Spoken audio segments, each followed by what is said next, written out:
Good evening, everybody. We're going to start the meeting. We have a quorum here. This is the Town of Westwood Islington Center Task Force meeting.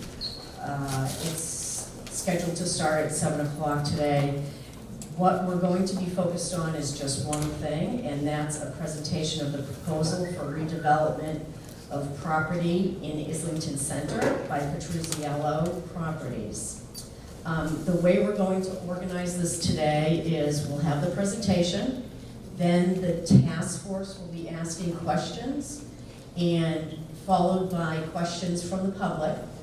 You can get in line and queue and ask questions. I would request that everybody focus on their most important point rather than multiple points, because we do have a hard stop tonight at 9 o'clock.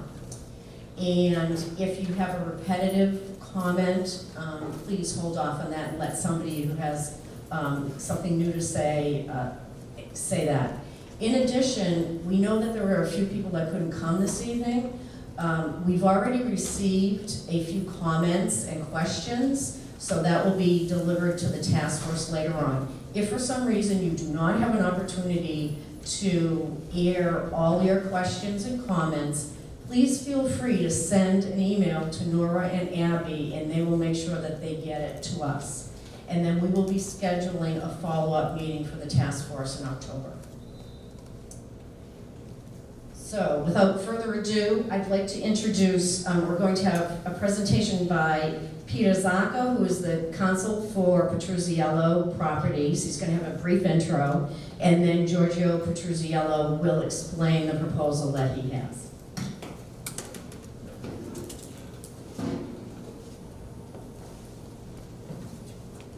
Good evening.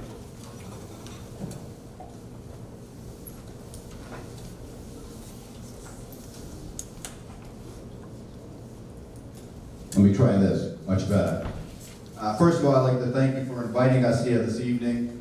We look at this as a great opportunity. Hopefully tonight we'll be able to provide you with some detailed information on the proposal that's been submitted by Petruzziello Properties and respond to your questions and concerns.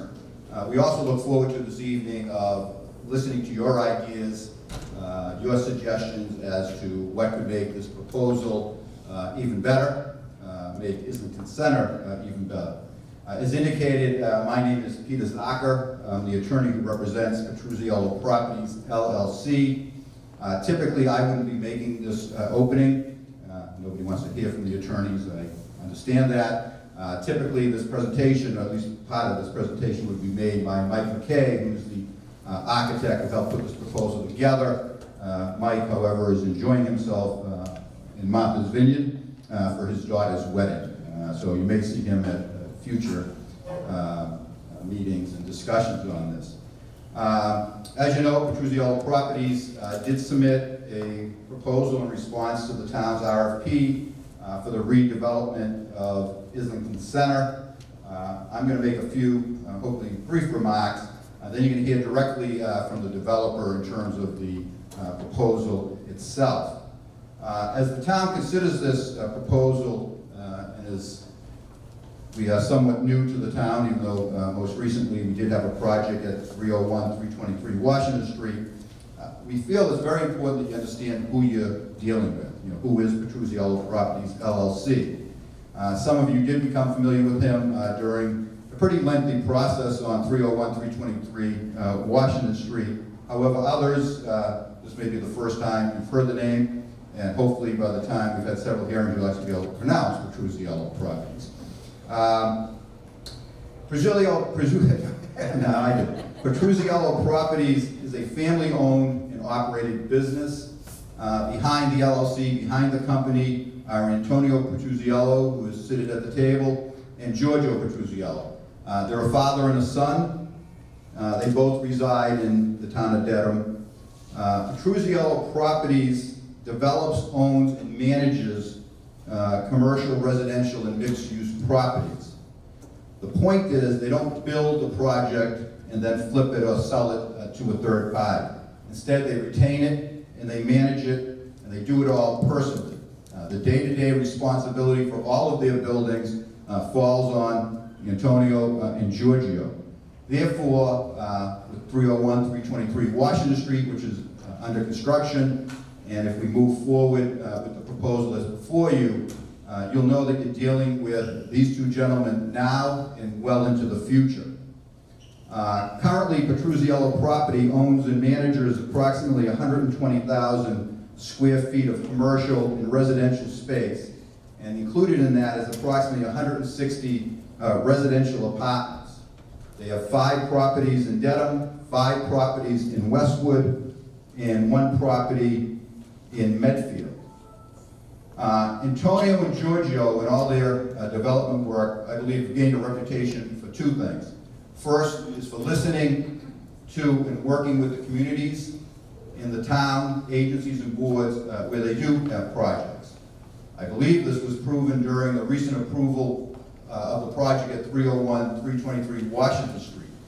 By listening and working cooperatively with the town, the project that was ultimately approved in terms of, I think, architectural design, even size, I think bore little resemblance to what had been initially submitted. In terms of their other thing they gained a reputation for is they usually deliver what they promise. They are, as I indicated, fairly new to Westwood development, but I think you'll see that, and that will be confirmed when 301, 323 Washington Street project is completed. In terms of the RFP, the Petruzziellos believe it was a unique opportunity for both the town as well as for them. If nothing else, it opens up a dialogue, a discussion. In a sense, I think the town did something that not too many towns do.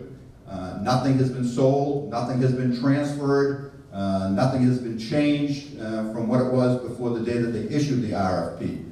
However, it got developers and others, and Petruzziello Properties were not the only ones who looked at this property. We know of at least 2 others that had looked at the properties to see if there was something that could be done with it. But at least starts everybody talking. We believe that Islington Center and a lot of the commercial buildings at Islington Center for many years had been, I don't want to use the word neglected, let's just say not updated on a regular basis, renovated, and we believe that this proposal gives an opportunity to at least discuss and have a dialogue of what could be in the future. It also provides the town with and I know sometimes this is a bad word, but with a developer's vision of what could be in Islington Center. And more particularly, the vision of a developer who already is a major stakeholder in Islington. During the review process that we went through for 301 and 323 Washington Street, many of the neighbors who spoke talked about looking for a master plan for Islington Center. In preparing the proposal that has been submitted, the Petruzziellos considered a number of options, some which considered not including all of the properties that the town had placed within the RFP. However, it was decided that by including all 4 town parcels, it came out with a much better and more comprehensive proposal, and it responded to what we believe was that call for an overall master plan for Islington Center. We understand, and we hope everybody here tonight understands, that the proposal is very conceptual in nature, and that there may be some changes, and probably will be some changes, even significant ones, if and as this process continues, as it moves forward with additional input from the community and from town agencies and boards. The Petruzziellos acknowledge and understand that things like the architecture of the building, the actual placement of the buildings, and like similar things such as that are very fluid and will always be changing until we get a proposal before this town, before the boards, that everybody, well, most everybody, we never get a unanimous decision on anything, but feels very comfortable with. In preparing the proposals, the Petruzziellos attempted to satisfy the town's objectives as was stated in the RFP. As you will hear from Giorgio, the proposal attempts to preserve and restore the Wentworth Hall, the library, as well as the Blue Heart Tavern. A concerted effort was made to provide compensatory community space, as well as maintaining, if not significantly increasing, the available parking in the area, and to emphasize and be respectful of the call for the continuation of the village character in Islington. Right up front, there are parts of this proposal which are not necessarily as flexible as others. To make sense from the Petruzziello's perspective, the project has to make sense from an economic perspective. It must also take into account the rights that we have with existing tenants. And the most glaring example of this is the CVS. The CVS, we believe, is critical to this proposal. Not only does it maintain a CVS, which has been a long staple in Islington for a number of years, they have certain rights in the building. We've been working with them continuously in order to get a new CVS, get their agreement to allow the proposal to move forward with a building, as will be explained, that we believe looks nothing like a CVS. In addition to that, CVS is, from our perspective, a major economic anchor in Islington Center. We believe that a lot of the other businesses, particularly the smaller businesses in the area, feed off of the CVS. So now, given that quick background, what properties are involved in this proposal? There are really 7 properties that are involved in the proposal. There are 4 that the town has identified when they submitted the RFP, and there are also 3 properties that are owned currently by the Petruzziellos. And just quickly to give you your bearings, unfortunately I can read without my glasses, but I can't see the board without. Okay, just to give you, everybody knows this is School Street here, East Street, and Washington Street. So on one side, what you see in red hash is the town property that was put forth in the RFP. So the first parcel is this parcel here, which is essentially the municipal parking lot. That is 277, 283 Washington Street. We based our proposal on there being 31 parking spaces currently in that parking lot. I think there were really 32 or 33, but some of the spaces are being used by collection boxes at the time. As many of you are probably aware, that municipal lot was a former gas station. At one point, all in history, and some of you will probably hear that, there was on-street parking that was perpendicular or angled, if you will, to Washington Street. During the upgrade and, I guess, safety improvements of this area, those spaces were removed, and the municipal parking lot, well, it is a municipal parking lot, was purchased and laid out, I'm going to tell you, primarily to support the same buildings that were losing those parking spaces that were on Washington Street. And in fact, it's recognized as such in your zoning bylaw. Currently, I believe the way the bylaw works is if you can count those spaces if you're with, I think, and I'll be corrected by someone, I think it's 400 feet of that municipal parking lot in terms of supporting some of these buildings. In addition to that, the town has actually dedicated a certain number of spaces, I believe it's 9 spaces in the municipal lot for the Wild Blossom restaurant, and I think there may have been a few spaces recently committed for a new ice cream store that's going in. So that's the town property. Adjacent to that, you have 2 parcels that are owned by the Petruzziellos currently. One is this back parcel here, which is a very odd-shaped parcel. It goes all the way back into this area here. That is 9 School Street. 9 School Street has approximately 0.61 acres of land. This building that's being shown here was most recently used as a tailor shop. And not shown here, but currently on the site, we've relocated, as required, the Blue Hot Tavern to preserve it and until such time as a reuse for that property could be found. In addition, we've included, the other building that's included is 291 Washington Street, which is this parcel here. It has a Cafe Diva in it and I believe a barber shop, and that has about 0.14 acres. So that's what's included in the proposal on this side of the street.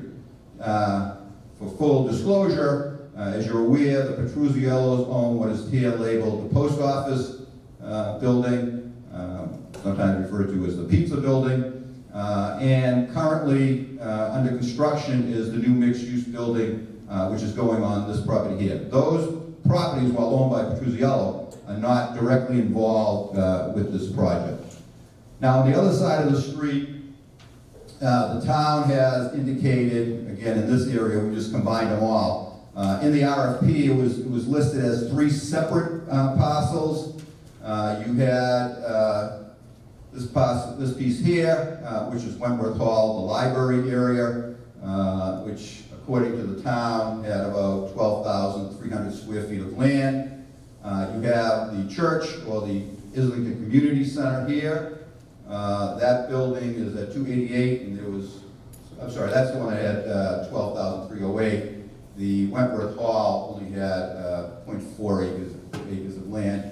Then there's a small parcel in this area here, which is the way everybody gets in and out of the site, and that was also included in one of the town's projects.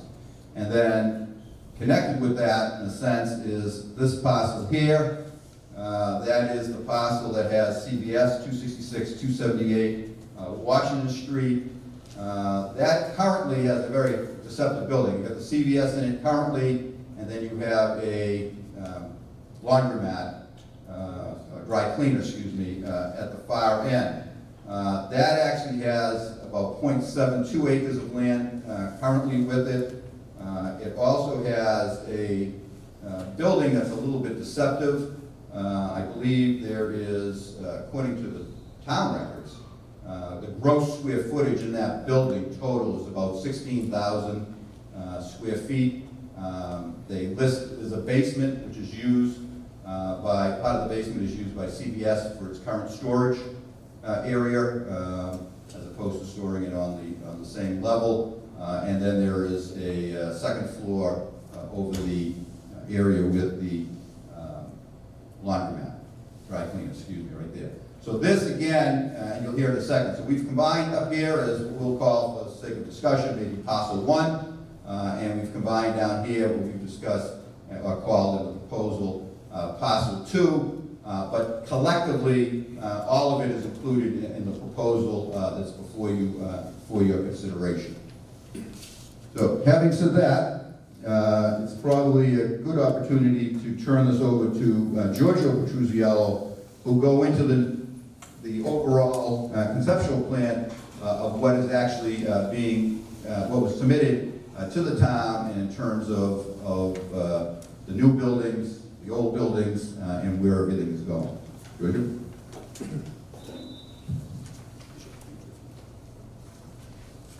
Good evening. Before we start tonight, I just want to make sure, just like to say something. We are committed in working with the neighborhood and making sure that this once-in-a-lifetime opportunity is done right. So with that said, I ask, keep an open mind. We keep an open mind and make sure Islington Center's done the best it can be tonight. So we have, where's the, sorry. So with Peter already went through this part of it.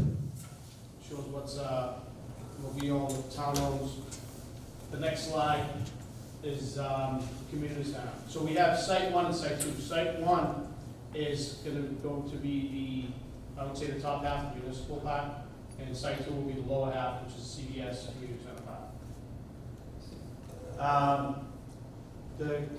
As we know, the community center, MMO, is this one here.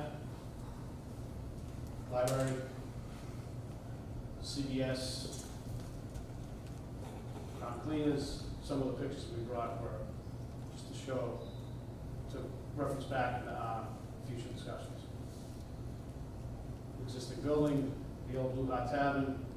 This is the new mixed use that's going up under construction now. So this is the overall site, what we have at Site 1. I think we're going to start with Site 1. A little bit. There we go. So with Site 1, we have proposed a mixed-use development. So with the mixed-use development that we have here tonight is 9,000 square feet of retail, 28 one-bedroom apartments, and we're adding about 103 parking spaces. This site also has the community space, the Blue Hot Tavern. That's going to be completely renovated, finished basement, and it'll have a handicap lift for the floors. We envision this section back here as community parking, as this community space, municipal parking, public parking, or whatever you want to call it. This building here would have access from here with parking, and also would have underground parking underneath for tenants.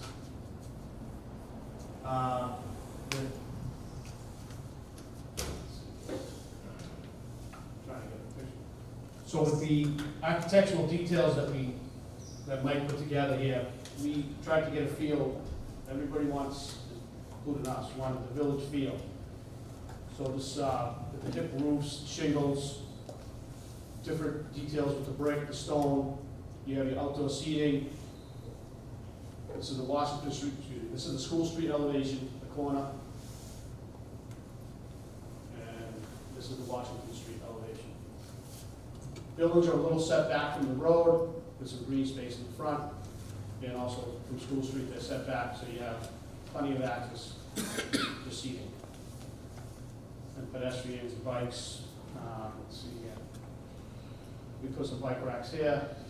If you notice, the spaces are small spaces. They're not a 9,000 square foot box. They're Joe the Barber. I mean, the coffee shops, the smaller retail tenants that we specialize in. We don't typically get a big block tenant. CVS is actually not, it's a rarity for us. We don't have big block tenants. We specialize in these little tenants.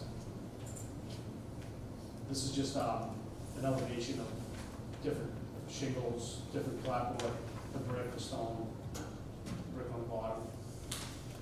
If I'm going too fast, just stop me.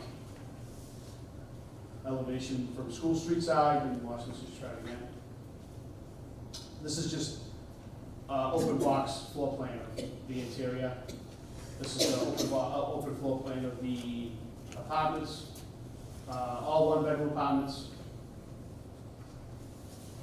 Second floor to first. This is the underground parking facility, so you can come in from this side here, and all the parking is down below. Handicap access to the elevator that'll bring you all the way up to the commercial and also to the apartments above.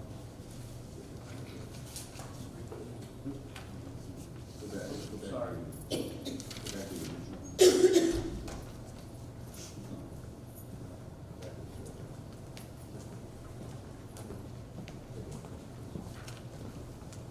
Just want to add, as Giorgio had indicated, in the back of the property is the relocated and restored Blue Hot Tavern. We have shown it in this location. Probably could have been several locations to put it. But again, it worked in terms of the parking flow here. There's probably other places where it could be relocated in terms of even, we considered at one point putting it where Giorgio is now pointing, which would be on the School Street side. As indicated, that's going to be restored both interior and exterior. We would work with the Westwood Historic Commission in terms of making sure that it is done to their satisfaction. When it's completed, there would be about 2,900 square feet in that building. There's 1,900 on floors 1 and 2, and about an additional 1,000 square feet that would be in a new basement. One of the things we put in the proposal is a number of suggestions of how do we give that, if you will, back to the town, that particular property. And that's clearly something that we will continue to work with the town in terms of what their preference would be.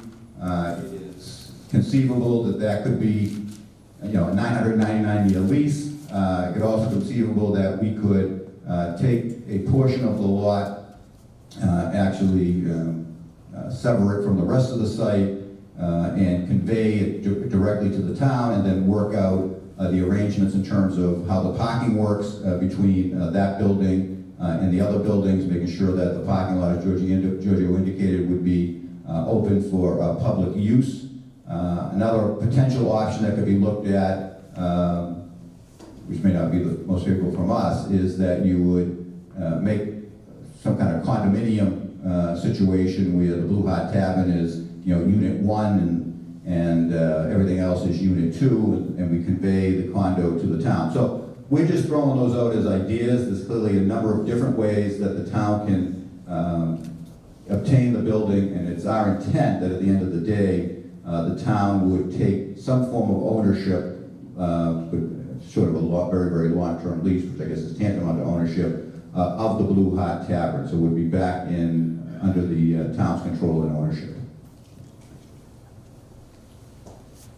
So, this particular building, we watched the West Cat videos, and somebody commented, it looks like Disney. That's exactly right. We took this from Main Street, Disney World. We wanted this kind of look, the village, what everybody wants. Disney does it better than anybody.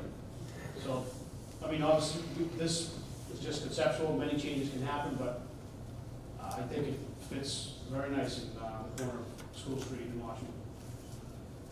So moving on to the site 2, which is the CVS MMO side, community center. So with this site here, CVS moves to the corner where the community center stands today. We have approximately 12,900 square foot building proposed for CVS. It has since we're talking about CVS, the architecture on the outside of CVS is not the typical CVS. We went back many, many times with CVS pushbacks, and this is the final version we came up with. The best village feel that they can have and still have the access they need to make it work here. So the clock, I was told, is not the right one, but we're gonna change that. So the CVS on this site here, we have about 76 parking spaces.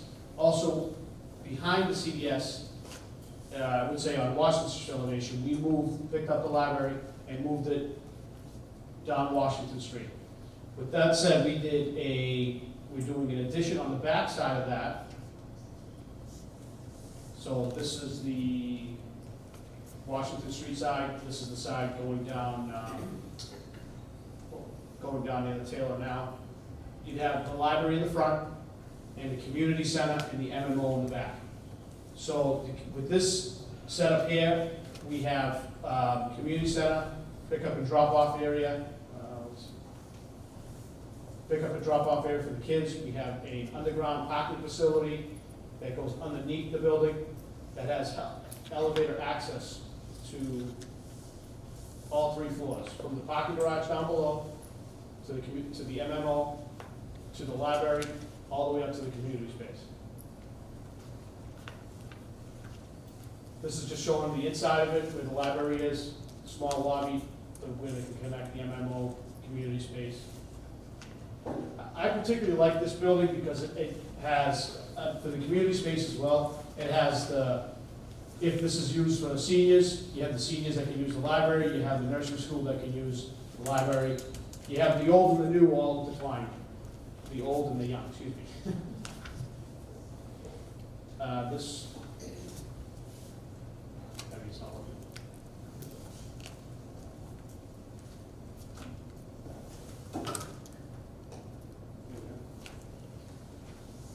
So this particular building on the community center has the spire. We are going to save that. Pick it up with the crane and mount it on top of the new community MMO building. We understand that's what a lot of people wanted to save this, and this is the best architecturally fits on this building. Let's see here. Okay, that's it for the slides. There you go. In terms of, just so in terms of the RFP, one of the statements in the RFP is that we had to preserve Wentworth Hall, the library. That clearly has been done. We're adding a brand new full-height basement to that, and as Giorgio, and that would be accessible via a new elevator that is proposed to be put into that building. There is an approximate 10,000 square foot addition that Giorgio was talking to the back, to in the back of that. And that addition is actually split on floors. It's 5,000 and 5,000. So in terms of adding compensatory space to the town, in terms of what was being removed, again, the town would end up with, using the word ownership of the library. They would maintain that ownership, the new basement, as well as 5,000 of the new 10,000 square feet that is being added to the back. One of the other statements or goals in the RFP was to assist the MMO nursery school from staying in the area. Therefore, part of the proposal is that the 5,000 square feet that is not being conveyed back to the town would be provided to MMO on a first offer basis. If they decide that they want the space, then clearly they would have the first right to utilize and lease that space. That would be, but that space, that 5,000, would be owned by Petruzziello Properties. So I just wanted to add that. And in terms of the CVS, the new CVS, which was, I think that building is 12,000 gross, 12,900 square feet. I just want to indicate that that building does not have a basement. Giorgio will probably give you better details, but I believe the current lease numbers for the CVS are, I had the numbers, but I believe it was somewhere in the vicinity of 10,000 square. Their lease is for 10,000 square feet in the existing building. The difference is that because there's no basement here, all of the space is now on one floor. In the existing building, they have approximately 7,500 by the lease, 7,500 square feet on the first floor, and they have 3,000 square feet for storage in the basement of the existing building. Of the 12,900 square feet that is being shown, a portion of that, and to be honest with you at this point, we've heard numbers from 2,000 to 3,000, so I don't want to throw out any false hope, but a certain percentage of that 12,900 will be the storage facility for the CVS, since there is no basement.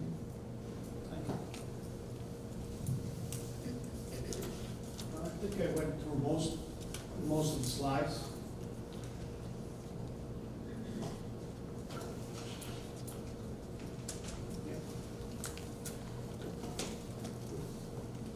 Anything else? I'm not sure how technical you want us to get this evening.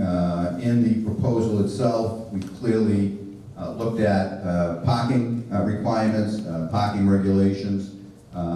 We've looked at the overall zoning bylaw in terms of should the town decide that they want to move forward with a proposal like this or similar to this as to the type of zoning relief or zoning requirements that we would have to follow.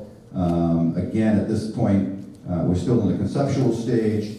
What we have put in our proposal was what we believe in terms of parking numbers, without talking actual numbers, this would be done as a special permit, similar to the special permit that we went under for 301 to 323 Washington Street. So what we need to do as this progresses, if it does progress, is to convince the planning board that we are providing sufficient parking spaces for the project. We need to be some minor rezoning to bring some of the property especially on the 9 School Street side, into the appropriate zoning district. And we would propose that this entire project, if it goes forward, would be done as an FMUOD, what they call an FMUOD special permit, where, as I say, we present full parking calculations to the planning board. And because, especially across the street on the School Street side, where you have a mixed-use building or buildings that have different type of uses, we would submit a shared parking analysis to show what we believe is required for the project. And in terms of, again, in the proposal that was submitted, I believe that we had indicated, I think there's some discussion going on whether or not the CVS itself, in the current zoning district, you can have a retail use of up to 10,000 square feet. So therefore, 12,900 would need what I'll call some type of zoning relief, either a zoning amendment, a waiver, variance, whatever it may be. Likewise, and again, as we put it down as full disclosure, the CVS that's proposed has a drive-through facility, and there's a question as to whether a drive-through to a CVS is considered an accessory use, or if that would need some kind of zoning relief as well. I believe, and I'm doing this by memory, I believe that the only other potential zoning relief had to do with a 20-foot setback buffer, and I think it was behind the existing CVS building, if I recall correctly. So all of that was provided to the board because was included in the our response to the RFP because it requested it. But again, we're at such a conceptual stage at this point. I don't know if we're having a dialogue on exactly what is the required parking. We're prepared to do that, but we're not sure that would gain anything at this point. So hopefully at this point we'll just respond to whatever questions you may have. Thank you for the presentation. So right now, as I indicated, we're going to take questions from the task force, and then we'll open it up to the public after that. So are there any questions right now? We'll pass the mics around. I think we have one or two. Just one to pass around? You have this one, it's just the two total. All right. So if anybody on the task force has a specific question? Thank you, Peter. Elvis Yalko, Strasser Ave, Westwood. Just a question, if you could explain the relationship between Petruzziello Properties and Supreme Development, please?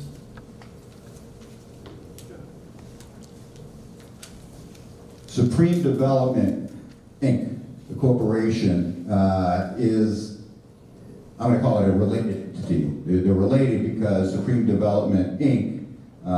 Is owned by two people, Antonio and Giorgio Petruzziello.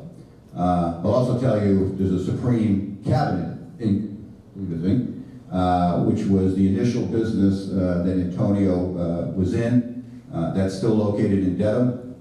They redid my kitchen. They do a great job if anybody's interested. But Supreme Development is the development arm, in a sense, of the Petruzziellos. They use typically local people that they've been using for a number of years. And so if Petruzziello Properties undertakes the project, typically the construction aspect of that project is done by Supreme Development. So again, the nice part of that is you're still dealing with the same two people all along. I indicated that Petruzziello Properties LLC doesn't sell any of its property. Supreme Development has sold property, so just, again, full disclosure, but what they do is they may do a subdivision, single-family homes, and that is always done under Supreme Development because we know that those properties would be sold. Supreme Development has never developed a large commercial mixed-use building or anything for anybody other than Petruzziello Properties, and all those have been always held. Yes, Kim. Another question is about the phasing of the project. if we see this layout, this master plan as it is, which may not necessarily stay as it is, what takes precedence on phase number 1? Is it the anchor, economic, the CVS, or is it the MMO and the library? So one of the staging of the project, this was a big driver of the locations of where the CVS goes, is the MMO will stay, oh, let me go back to the site. Show both of them. So the way we're gonna phase this is that the mixed-use development would go first, and then with the MMO still move the library to this location here, and then the MMO would not lose any time, and just move over to the new location, and then we would build the CVS would be the last. And that's one of the major reasons why CVS is here as well, is because we didn't want MMO to have downtime. Any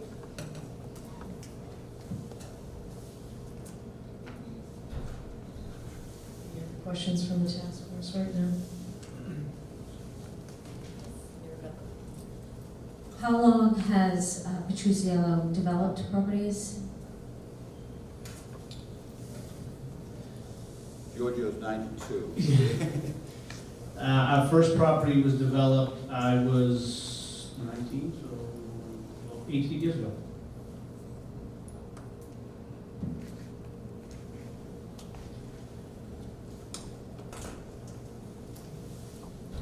Rob Shinshiri, One Park Circle. You'd indicated in the introduction, Peter, Yes. you'd indicated in the introduction that there are a lot of flexible elements, but you seem to put some stress that CVS was a critical component of the project. I know that one of the things that's giving a lot of members of the community some heartburn is the location of the CVS in particular. Is that an area that's flexible or not, or does that fall into that, what you prefaced by saying there are some things that are not really flexible? So with the location of the CVS, we looked at putting the CVS on the School Street side. But I guess this was presented back 10 years ago, where they wanted CVS wanted to go in this corner, and a lot of kickback from most of the neighbors came from School Street, or this area in general. That was one of the major concerns. And then also the staging of it, of the MMO. By doing this, I can get the MMO to do a nice transition back. The other way, I can't. And obviously, CVS will not, they have to go on a main corner. This is, let's see, this corner or School Street.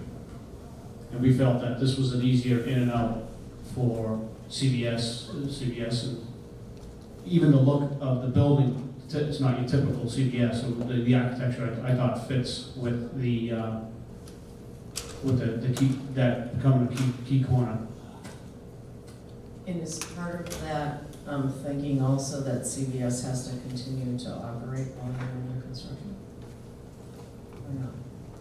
No, so CVS, while under construction, we didn't negotiate that part out yet, but right now we have it as MMO has to be to move over. So CVS, if we build a mixed use, we put a small temporary pharmacy in the mixed use development while we're building their building. And you mentioned that CVS needs to go on a corner property. Could you explain from your perspective why that would be necessary? CVS prototype, they will not deviate. They won't go from where they are today. You have to give them better. We proposed of leaving them where they are and giving them a new building. They will not go. They need to go to a corner.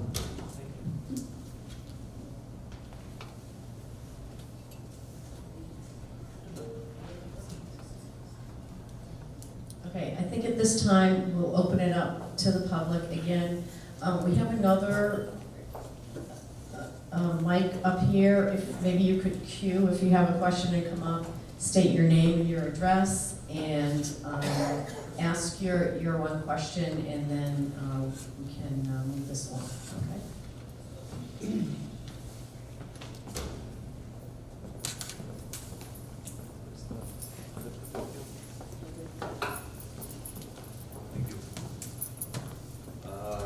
My name's Kevin Bean, I live at 422 Everett Street. Just have a question about how viable that CVS is, given all the other CVSs that are in the area. Are they like 100% confirmed? Like, are they like 100% going to do this, or are they just in discussion? Because I mean, there's literally 4 CVSs within a 2-mile radius. So like, I don't understand that. So that's a great question. We actually have a signed LOI that's obviously contingent on the RFP. CVS makes more money at this Islington location than they do on Route 1 in Devon. This is a very valuable store. CVS makes most of their money from the prescription end of this business. I guess there's a lot of old people in Westwood, but they do very, very well. They have 2 pharmacists in this location. The other one in Route 1, they have 1, and they can't even keep them busy. Nobody goes to Route 1 for prescriptions. They all come to the local pharmacy. And that doesn't give you enough leverage to convince them to stay in the current location? No, it does not.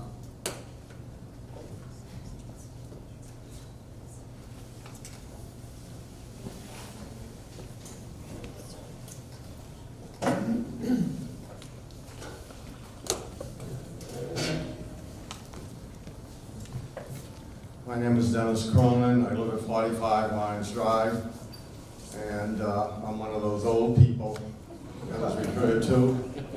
I moved into Westwood about 50 years ago in August, so I've been around a while, and I've shopped a lot in Islington. And I compliment the developers on this project. I compliment Peter, who's a friend of mine, I think, and he's done a great job as usual. And there's a lot of benefits to the town, but there's a price to it. And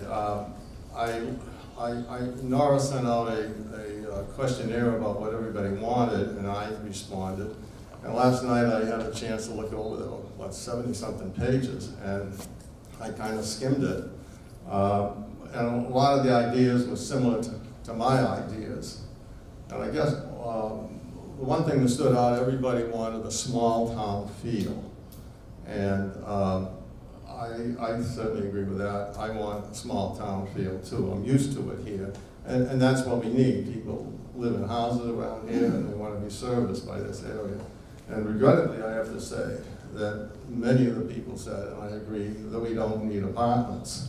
And certainly apartments does not give a small town feel, in my opinion. We don't need them.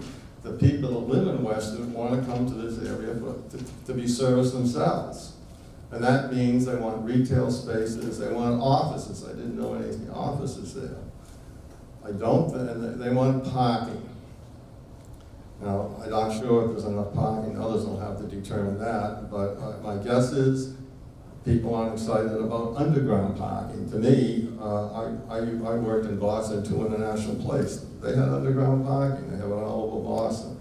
I don't think of a small town generally by underground parking. If you go to Legacy Place, if you go over there, I wonder how many of you have ever parked in the garage. You go round and round and round, you want the outside parking. So I don't want to really knock the project. I know I sound that way because the developers came up with what they thought would be beneficial to our town, and it's up to us residents to decide if we consider that beneficial. I'm speaking for myself, that I think that these are great developers and can come up probably with a project that is wonderful. But what we need is, and we need only 2 floors, 3 floors, I think, is bad. I really think that isn't what a small town with a small town feel should have. You think, I went by today and looked at the building where the barber shop is, and that's 2 floors. But it's really 3, I guess someone would say to me, because there's a window when the school's through side. So they'll say, well, you really got 3 floors, so it's not going to be taller than that. But it will be, because the roof is facing Washington Street, and that roof has to come up and you're going to have another floor. I think it's too high for a small town. So I don't like apartments, and from what I read in that survey, no one wanted apartments. I read a couple of people liked it. There's one person that moved in 2 years ago and thought it was great to have apartments here. but we don't need it. And the people, and so the purpose of this group here, I assume, is to assume what do the residents need, what do they want? Well, they're not claiming for apartments, they're claiming to have a nice little small town village that provides services. And they listed the services in that survey, if you've all read it. They want the ordinary things that people want, and it didn't include an apartment. And I'm sure people do not want underground parking. Now, I know someone will say to me, but the town has already approved something similar to this. And yes, I know they've approved it, and I was sound asleep. I didn't go to any of the meetings, I admit, but that's approved, and that's what it is. But I don't think we should compound our mistakes.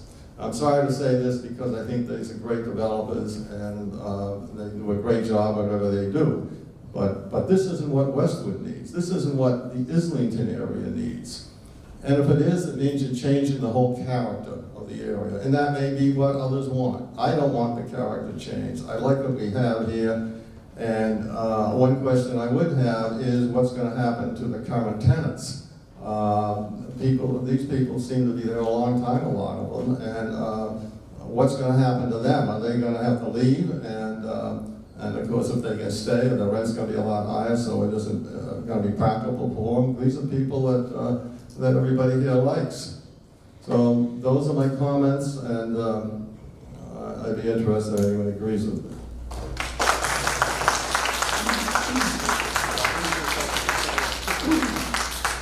So a couple comments on the apartment end of this aspect. So the apartments make this project viable. It's economics behind the development. So we've heard a lot of, I watched the videos from Westcat, and a lot of people want restaurants. They want ice cream, they want coffee. But to have those type of businesses, you need density. Somebody's not gonna come into Islington, open a restaurant, drop $750,000 and not have density, because at 5 o'clock, they roll up their windows, there's nobody in Islington Center. The neighborhood will feed this, yes, they will feed the restaurants, they will feed the coffee shops, but the major businesses, like a restaurant, needs density. We've had other discussions, what about condos instead of apartments? We thought about that. We thought about doing condos, but to do condos, I gotta go from 1-bedroom apartments to 2-bedroom condos, because 1-bedroom condos aren't allowed, can't sell them. So 2-bedroom apartments, 3-bedroom apartments, now you're attracting kids. You're attracting more people, more kids, more people in our Westwood schools. The other thing about apartments is that we control them. What I mean by we control them is we control the people who live there. We do a criminal background check, we do financial checks. So if we get a tenant, an application that comes across that's a criminal, sex offender, we don't let them in. If I have condos, we don't do anything. They come in, here's your check, we close, and they move in. Now we lose control of who moves into Islington Center. We run a tight operation when it comes to who moves into our buildings. We know who's who and where they're coming from. So with selling property, selling condos, we don't know where they're coming from. That's it.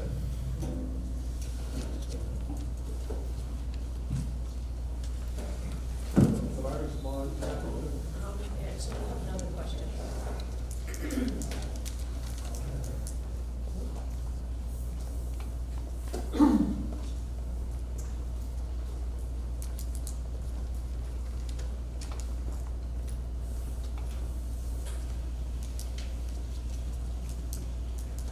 Hi, Bill DeLay, 148 School Street. Two questions. You've done this before, so I'd like to know what going from like a suburban to an urban character in a neighborhood, what's the impact to the value of the residential properties in the area? I live in the area, so I'm very concerned that it may have a negative effect. And underneath your economic considerations, there's no mention of the town's initial cost, which I think was somewhere in the $800,000 area. And you're saying that we'll have a net return of $122,000. So somehow that looks like we're going to lose about $750,000 on this deal. But Those, I have much more to say, but for now, I think that's good. Thanks. So Peter will touch on the numbers. I can talk about the what I think that the value of the homes will be in the area. I know this isn't Dedham Square, but I take Dedham Square as an example. That has come a long way, and the outskirts of Dedham Square, it's precinct 1 neighborhood. And for those of you who don't know, it's a very elite part of town. And right behind my project, there's something called the old jail in Dedham. For those who are not familiar with it, the condos in that building alone are selling for over $1 million. And I talked to a lot of people in the square, and why are they selling for that kind of money? People want convenience. People want to walk out of their homes and go have a coffee, or go have an ice cream, or go to a restaurant. And that's what the living is nowadays. That's why the mixed-use development is driven in a lot of these small towns. Wellesley, for example, I was in Wellesley 2 nights ago. They just did a major mixed-use development. And same thing, they have a condo project right behind us, $2.5 million for 2,500 square feet. So I would not be worried about your homes going down in value, or anything they're gonna go up. And in terms of the numbers, this was a very interesting RFP.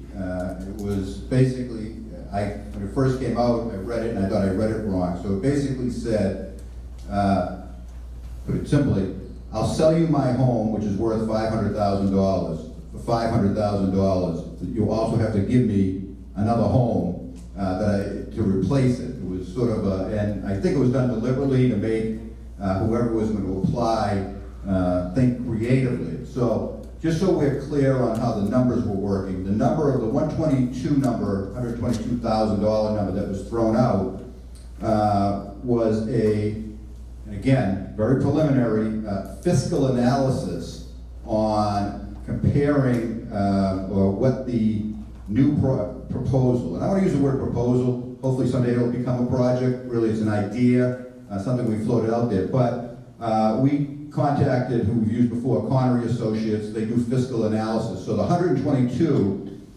is the annual revenue to the town that would generate from the taxes from this project, and it's the net revenue. It's the taxes that would be generated, less what are the anticipated expenses for the town services to these buildings. So that's an annual revenue. What we have done in terms of the proposal was we did I'll call it an in-kind contributions, using the same numbers that we used to generate ours, and it was worked up by our architects and engineers, because I know nothing about building costs.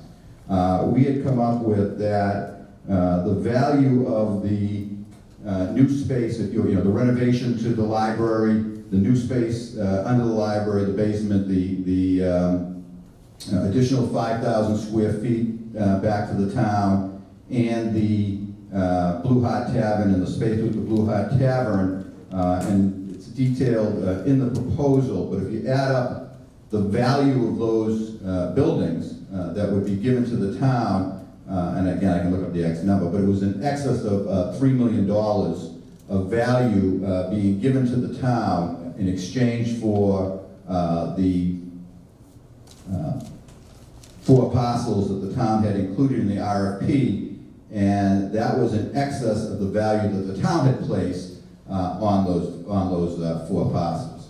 So the net to the town is a gain, if you will, in the exchange, as well as an increase on an annual basis of the revenue being generated from these sites.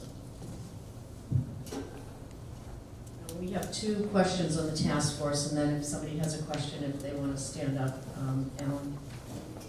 So, Al Wazzielko, Strasburg. Can you go back to the screen 1, please? So you have MMO behind CVS.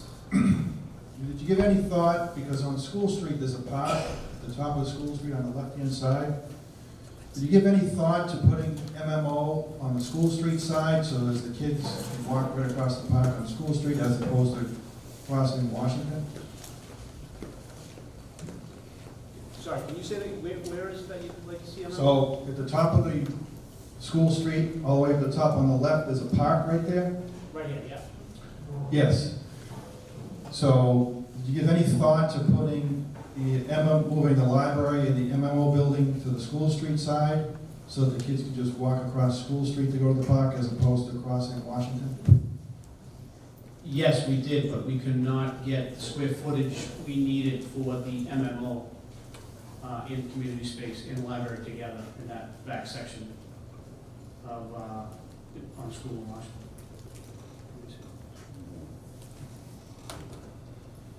So I had proposed in this back section in here, and we could not get enough square footage to make it work with the parking needed and everything else.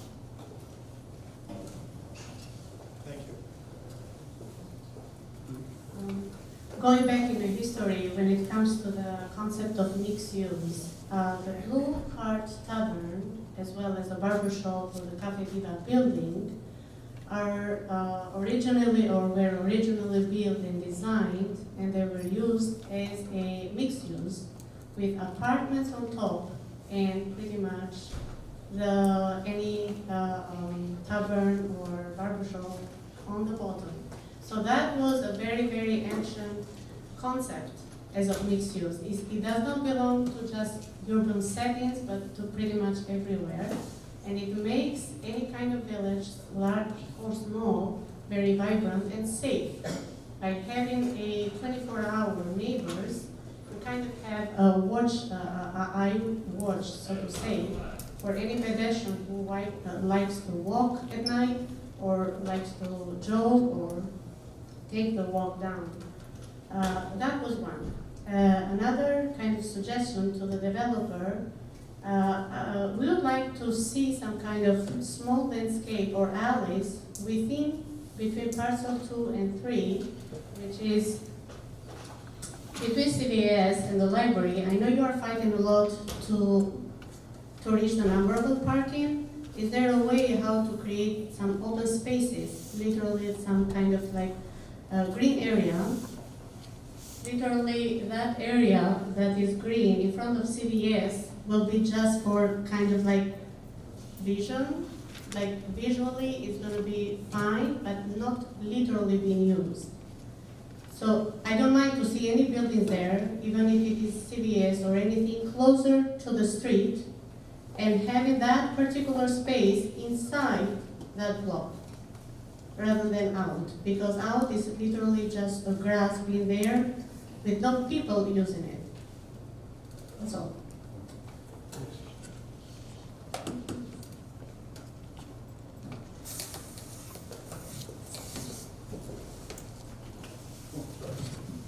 Hello. Brian Hunt, Wagon Road. I guess I have a specific question that leads into another whole topic, but I'm the president of the Westwood Little League, so just for some context, our interest lies sort of down in Morrison Park, which is a pretty keen interest these days. I'll get to that in a second, though. The specific question, back to some of these comments earlier on the general, use of the community center and the library. I guess this might be to some of the town members. Has there been a utilization study on the community center or the library? Just thought is that if they aren't being utilized, I think there's a significant capital investment being applied in all of this, to underutilized spaces that could be dispersed and perhaps create some advantages elsewhere, both in design or cost. Because particularly what they've designed here, I come from this background a little bit, is fairly expensive construction. And I'm sensitive to the sensitivities they have financially to make all of this work. And I think that's a strong argument for master planning the whole thing, because you've got rob Peter to pay Paul. From our point of view, literally what we're trying to create down at Morrison Park is a sense of place, because in many people's point of view, it doesn't exist down there today. Our kids really don't have any place to play necessarily either around the park, necessarily never mind move on beyond the park and mingle in a town or urban setting. So I kind of sort of rephrase density, in terms of what wants to get accomplished there to vibrancy. And certainly as a Lily want a vibrant community down there, a place for kids to walk across the street and congregate. And I think a lot of that comes out of just the one thing that I think they've really truly addressed, which is the design and the quality of the design, the quality of construction. But also I think the commingling of mixed uses inevitably helps to create that vibrancy. So we're all in favor of the right type of change down there, and I know that that's a long process, and I think my hope is that there's some collaboration in this whole process, which I think again leads to one master plan, because if you have many different stakeholders, it's just going to be much more difficult for all. So, Tricia from the task force will answer your first question in relationship to the library and use.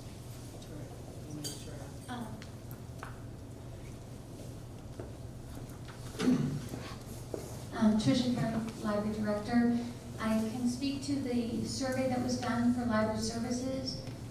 We sent out a survey. There were about 326 responses about what people use the library for in Islington, how well used it is, what activities or services they're looking for, what resources they're looking for. I can say that 18% of our total circulation for the town of Westwood circulates from that building, and it's only open 21 hours a week. That's a pretty substantial number, and it's been consistently that for the past several years. The Westwood Recreation, Nicole put through just last week, they served 1,200 participants in fiscal 16 without any dedicated recreation facilities other than the pool. So they're trying to find space to host programs, especially in inclement weather. If you have Morrison Park and it's a rainy day, where are the kids going to go? And right now, Rec has no dedicated space that's really identified as being a recreation use. And also Youth and Family Services uses the ICC for group meetings, for play groups, for young families and parent conferences. So I think that there's a lot of mixed uses and collaborative uses that are being undertaken in a facility that really doesn't lend itself to those, because it's sort of a warren of little spaces that are carved out that really aren't appropriate for the uses.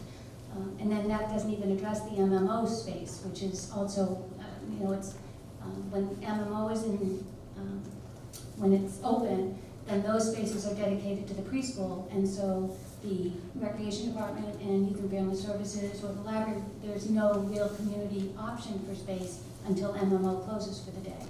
And so I think that all of those needs have been identified by the community and have been addressed as being something that in the community of Islington, there's a definite need that's been expressed, and the hope that a resolution can be found through some kind of creative solution, which is what I think the developers were trying to come up with.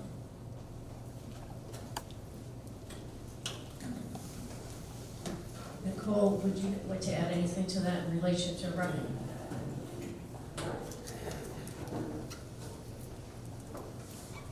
Thank you. Yeah, I do think that we would just like to share with the developer the information that the Islington Community Center is an important space for the programming and services of the town, and it is a shared space the way we operate it now. So we do have the MMO, the Recreation Department, Youth and Family Services, as well as several other community organizations that hold their meetings and gatherings in the building. We do have 2 large spaces, and I have put together an outline just of the square footage of the space, but I would also like to see Youth and Family Services add their square footage into that to be considered. I think the way that the layout is currently being presented, I don't think we'd be able to offer the same type of community services that we're currently doing. We use the sanctuary and the hall for those large spaces for both fitness programming and as an inclement weather area when sport programming needs to come inside from the fields. So I think it would be great to be able to sit down at the table to go over together what we think the community services to continue to be able to be provided and what options would be for that. I think that there's maybe several things we could look at. There's other spaces in town that have been mentioned as possible community provision areas in the future, and also look at the space in Islington and how it can service, especially being close by to the playground and the field space. I think that's a great opportunity for Islington to keep some of the recreation services in the area as well. I am Sarah Baruch from Youth and Family Services, so I agree. We use the Islington Community Center for all of the above, and some unique needs that our department has is 4 or 5 confidential office spaces, a waiting area, maybe a separate entrance for privacy for some folks if they desire that. We use the sanctuary as well for playgroups, theater programs. We go downstairs if we need, if we have ad hoc meetings, meet with parents in a confidential way. So I agree there. We appreciate what you're offering so far, and I agree with Nicole. We'd love to sit down and talk about more details as we move ahead. If I may, in terms of the community space, we, except for the library, since it was already a library, and I understand the multi-uses at the community center, we simply ran numbers. We weren't saying that any particular use that's currently in the Islington area and using any of the that are there would go into a particular space. Clearly, that's a decision that the town would decide how to best allocate that space. So nothing in our proposal indicates what the use, except for the library, what the use of the community space that we're proposing would do. And in terms of the MMO, we just heard over and over again, it's clearly loudly stated in the RFP of the importance to the community, and so therefore but they're, at the same time, they're not the town, but we have made a provision and a commitment that there would be the space that we've indicated available to them if they would like to continue to stay in the Islington area and to lease that space for Petruziello. And there's been some very good comments here tonight. Believe it or not, we actually understand that the minute you say apartments, everybody takes this big breath, and however, the experience has been much different. The literature is much different. Mixed-use buildings with apartments on the upper floors is something which is being promoted throughout the Commonwealth. I think if you look at several of your plans in the town, they always have the language in there about trying to offer different housing choices to people in the town, either based on an aging community, based on not having your children have to move out of the town because they can't afford a house. And so the mixed-use developments, especially the smaller size apartments, accomplishes that. But as Giorgio started indicating, mixed-use buildings, and by the way, there's great examples of them in Needham, Wellesley, Lexington. Unfortunately, we're not talking about those because they're not controlled by Petruziello. But as Giorgio indicated, and we know we always get in trouble when we do any comparison to the town of Dedham, because Dedham is a true square, Dedham Square, and there's been a lot of effort over the last probably decade in terms of revitalizing Dedham Square as both an economic, social, and community hub for that town. And the town spent $6 to $8 million on very important streetscape, some fixing up the municipal parking lot, putting the nice brick sidewalks down to give the visual appearances. And when that was done, not one new store opened up in Dedham Square.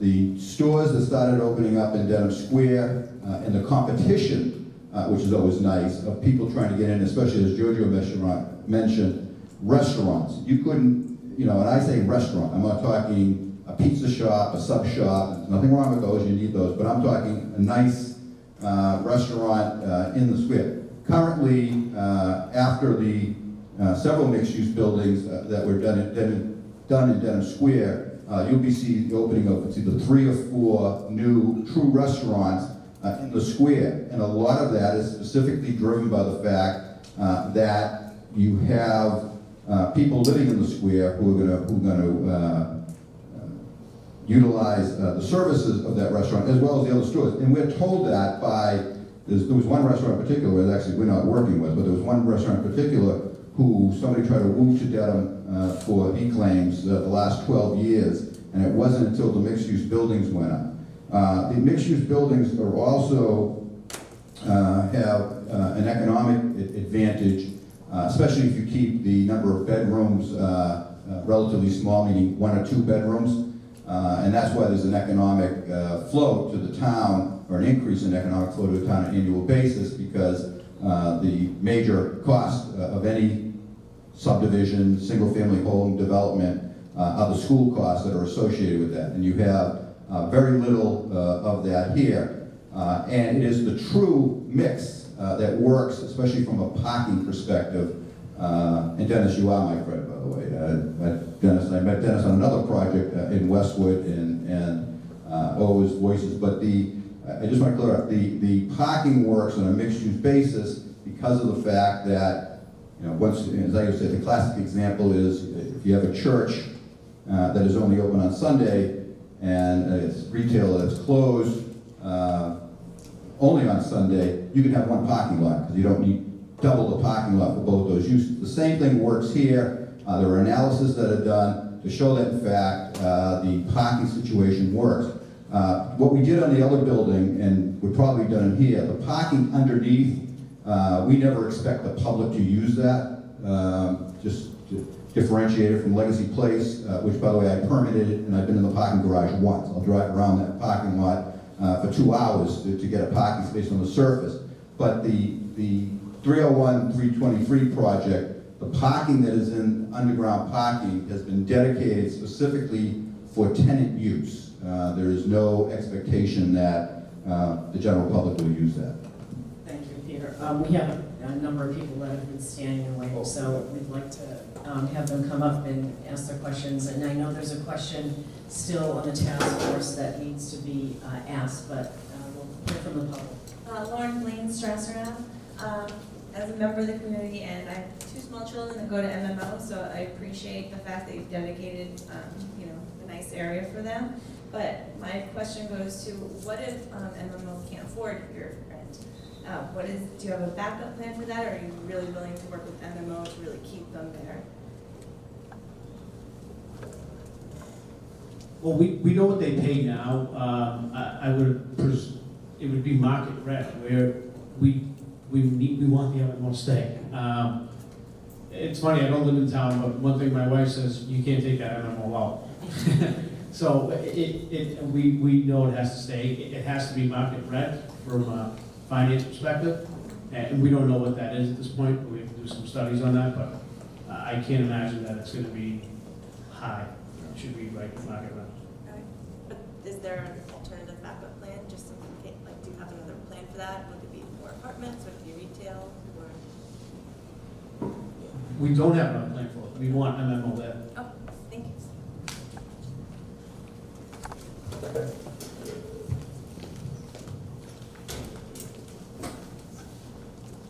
Lois Mazzola, Crawford Regis Road. First, my opinion, the scale, the density of this is just overwhelming for that little intersection to me personally, just from a personal point. And my questions are really related to the CVS. And you said that it's one of the most profitable CVSs that they have. The numbers you gave was, the current one is about a 7,500 square foot plate, and the one you want to put in there is about a 12,900 plate, right? So almost twice as big size, because some of their space now is below in their existing space. How big is the CVS in Dedham on Route 1? 13,000. I don't know the exact, it's almost 14,000. And the other comment you made about them being very profitable because of pharmacy, I don't know how much more space they need to build for a bigger pharmacy, because if that's where their money is, I don't know kind of why that's the argument there. And they must have other plans besides 12,500. They must, because the other thing is, go ask Walgreens, and maybe Walgreens wants to go in the corner where they are in a 8,000 or a 10,000 square foot building. You're right. Walgreens is completely out of the picture. We spoke to them and they're completely out. Walgreens is not expanding. CVS is the only game in town right now. When it comes to prototypes of CVS, they had a 13,900 square foot building proposed there. And again, with the architecture of the outside, we pushed back. And the only reason why they're making this exception to the architecture and for a smaller building is because of base money. Besides that, they don't need to move. They have a 5-year, another 5-year option. They can be there for another 10 years. They pay a lot less rent.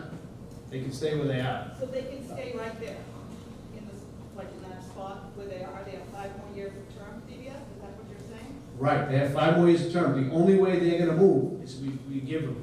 Okay, so we don't decide whether we want them to. That's my point to the task force.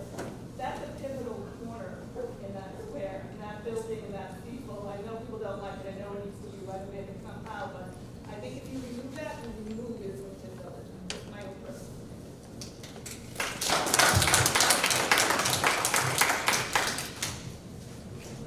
Mary Beth, do you have a question? Okay, and then you'll be next. I understand what you're saying about the mixed-use developments and the apartments being a component of those. However, in the last 10 years or however, there have been a lot of apartment buildings going up in the area. And, you know, our own University Station, as well as the development down right after Clapboard Tree Street. I don't even know what's going on up there. I just keep hearing about it. Hundreds of apartments or whatever is in there.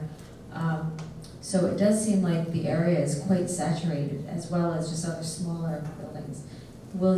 Have you already done a study? I mean, I've seen numbers in our own survey. People keep talking about there's 2,000 apartments or more in the area, and you know they're not. Our own apartments in Westwood aren't rented, rented out completely. What kind of numbers have you seen as far as rental capacity? I can tell you this, I know it's not Dedham, but in Dedham, we're 100% full. In Westwood, since I put the sign up and started construction, we've had 4 reserved already. 2 Sumerian teachers and 2 people that live right in the. But on a grander scale, I mean, I guess I'm looking at more of economics, more on a grander scale, I think. I'm looking out so that we're not looking at a 20%, only a 20% or 80% vacancy rate once all of these apartments are built. Yeah, we've done many studies, many brokers. This location, we predict will be rented within the first 60 days of opening. The location is ideal for a commuter or a local that's trying to stay in town. We're not a 1-bedroom apartment that's 2,300 like University Station. We're a 1-bedroom apartment that's going to range between, let's say, $1,700 to $1,800. It's more for the local to stay in town, to shop in town. Or if you are a younger person, you want to live in town, you can jump on the train and go into Boston. Right? These apartments we predict will be, again, full within 60 days.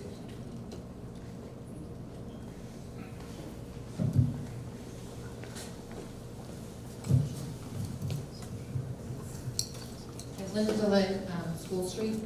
You had said that CVS wasn't flexible, they wanted a corner property, but they're doing really well where they are. I mean, they're doing better than the big CVS on Route 1. And to take the corner property turns Islington into a non-village feel to me. Having a big CVS with a drive-through, I think that takes away the whole village feel to it. So I think, personally, I just think they should stay where they are. They're doing really well. They don't really need to move to the corner. And I think they should be more willing to work with the people in Islington than just say, I want a corner and that's it, or I'm not gonna be, working with you. And the other thing I wanted to say was Precinct 1. When I think of Precinct 1 in Dedham, I think of where the courthouse is, in that whole area with all the buildings that look like churches, and there's one that looks like a church, but it actually has businesses in it. But then when I think of a lot of apartments, I think of the Rotary. where that is, and it's a million apartments down there. So I just don't want to have Islington turn into the Rotary kind of area. And that's all I want to say.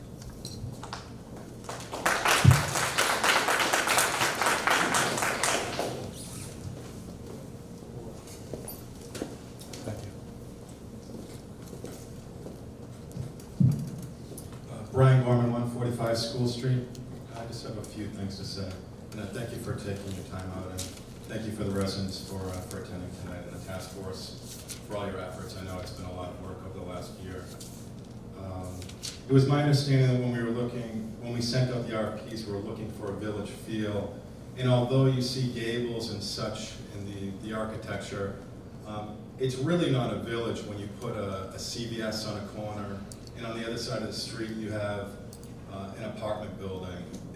I believe that it takes away, I echo the gentleman's sentiment from earlier, I think this takes away from the town. And I think you end up start taking the direction where you're actually turning the town into more of a city, where we are a town. Everybody who has moved to Westwood moves for what Westwood is. We're not Needham, we're not Wellesley, we're not Dedham, we're Westwood, and that's what makes us unique. And that's why our property values are the way they are, and that's why the town is what it is today. If somebody's looking to purchase a house in Westwood, particularly close to Islington, I would ask the question, how many apartments are nearby? And then they would say, oh, there's 40 one-bedroom apartments down the street. And I would say, no, thank you. I've said no to that. I've driven by homes that were near apartments. And under the current design, it actually starts bleeding into the neighborhood. Even that, the Hart Tavern, it seems strange to me the way that it serpentines up into the neighborhoods. And I do believe that this is where you start having that trickle effect, where then you start seeing other places moving out. Say, I know the gentleman that owns the house next to Islington Pizza going up School Street. When he goes to sell his house, is that going to be flipped and turned into another multi-use building? The answer is yes, it will be, because that's the most profitable thing you can do. And this is all about profit here. And I get it. Like we all go to school, we all invest our money in different ways. But this really changes the town. And I think it makes people start, you don't know your neighbors anymore. You have 41 bedroom people, then you have, you don't see them. They drive under their building, they get out, and now they're in your neighborhoods, but you don't know who they are. I love the neighborhood that I'm in. I know almost everybody in my neighborhood. It changes things. And I don't know any other town that sells their most keystone piece. You come into Islington, you come into Westwood, that is your welcoming sign. If anything else, we should be finding out how much it costs to update it and fix it. And I know that I totally agree with the sentiments of the MMO. The kids have a place to play. There's a stage there. The new building is much smaller. There's no way to go outside. And when the kids go outside, they're staring out into a dense parking lot. So there's a few things that I'd like to see in the plan. I'd like to see it less dense. I think there's a lot of impermeable space there. For whatever reason, where that parking lot is, it actually reminds me, if you've ever driven down into West Roxbury and you look over, I believe it's Roach Brothers as such, I think that's the same stretch. And whenever I look to the right and I just see a giant parking lot, I'm like, oh man, Center Street, they shouldn't have done this. Like, I get it, it was for economics, but they shouldn't have done it.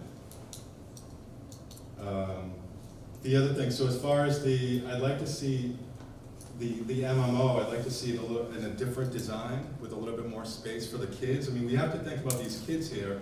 The mothers love it, the kids go in there. Right now they have a big room to go in. When it rains outside, they can actually play in that room.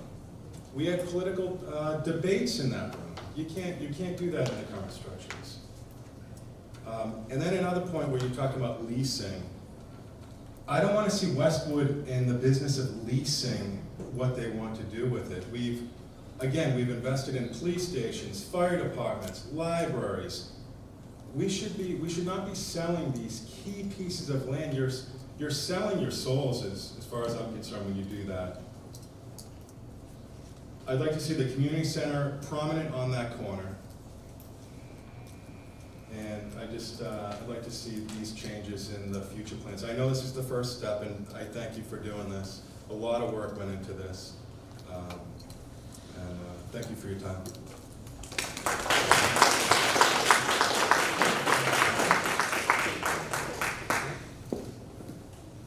So, the key to CVS and the apartments is economics. I mean, when we take any development, whether it's in Westwood or other town, you see what the price of the land is. We have a big number to pay for land. So that's why we need this type of, to make economics work, you need the CVS and you need apartments. Can we get rid of some apartments? Yes, we looked at that. Get rid of some apartments, get rid of all the apartments. We can, but you gotta sacrifice something else. Now you're gonna get rid of some community space. You might even have to get rid of the MMO.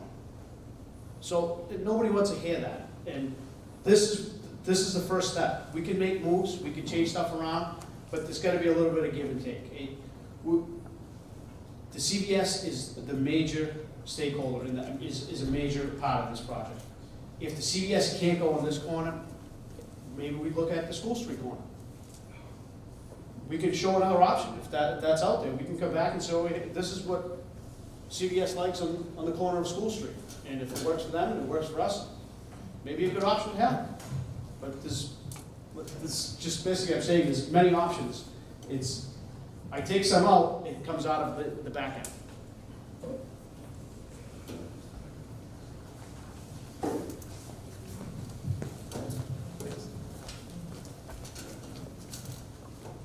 Hi, Sam Valentino, School Street. This is more of a question for clarity. You know, you had explained very understandably why you chose apartments over condominiums. However, when the question was asked about property values, the example you gave of increased property values was a condominium example. You'd cite what the condominiums are going for. So it seems like a bit of a mixed analogy. So I would say, do you have any concrete examples of apartments doing what you say condominiums do? And if you don't, you know, why would we want apartments? Thanks.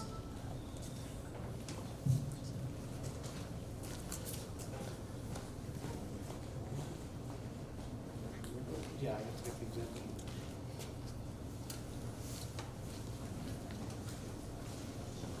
Karen Coffey, Weatherby Drive. I was just curious, what are these apartments going to be rented for? Can you give us any figures tonight, or that's down the road? Or?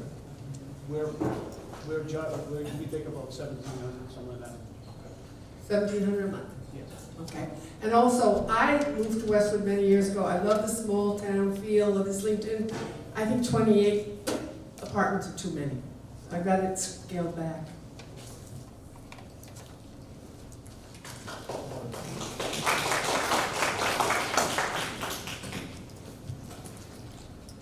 Hi, I'm John Rogers, live at 35 Wentworth Street, just down Washington Street from this development.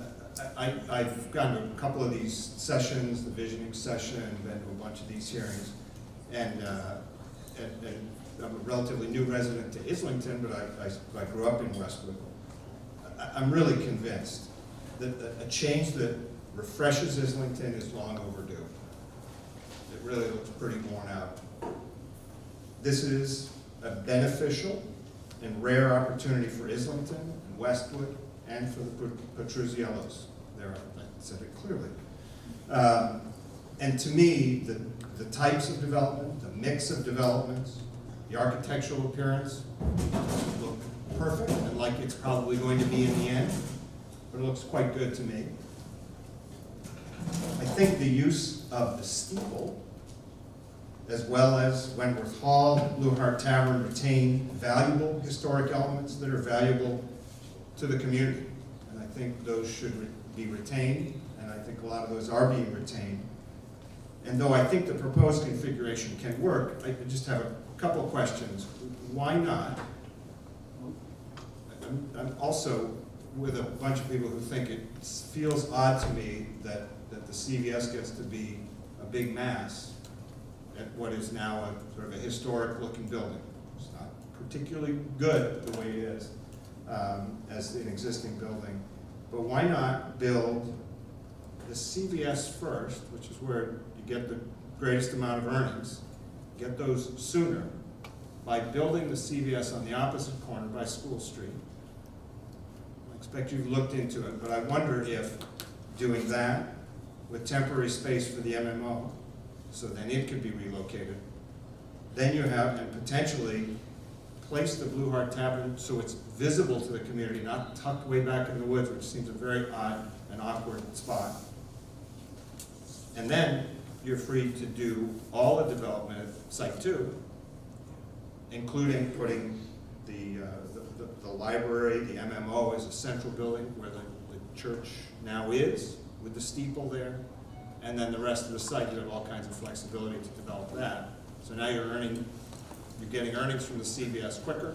They just can move across the street rather than having to move away for a bit or into some temporary quarters. And you have some flexibility potentially for doing that with the MMO as well, and other of the community facilities. So, thank you.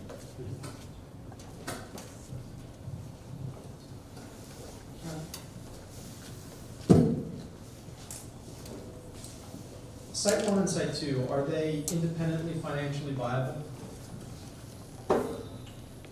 No. Can you elaborate on that a little bit?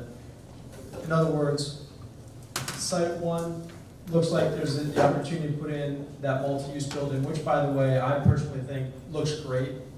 I like the village feel that you put here. I like the fact that although it's one building, you have different setbacks off the sidewalk, so it creates the feel that they're actually, independent buildings.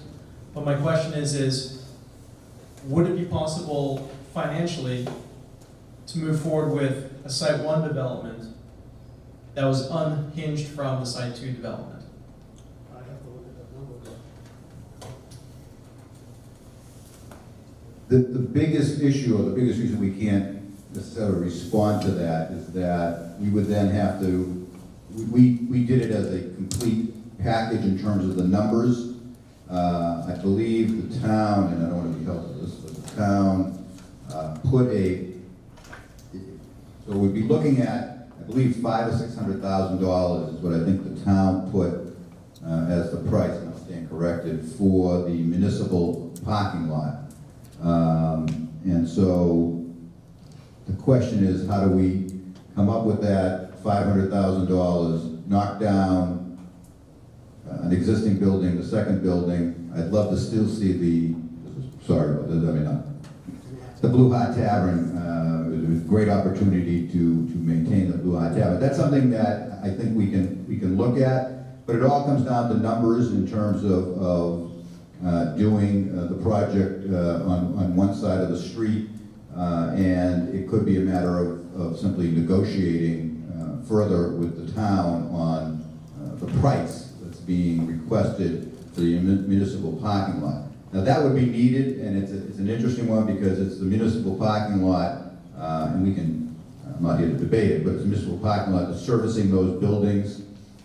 So in a sense, we would be acquiring a property that, in a sense, is being used without charge by the buildings that are in that area now. But I think we'll get back to you, I guess, is the answer to that, and look as to whether or not Site 1 is viable by itself, and/or come back to you and say Site 1 is viable by itself if we do A, B, and C, the price being this, etc.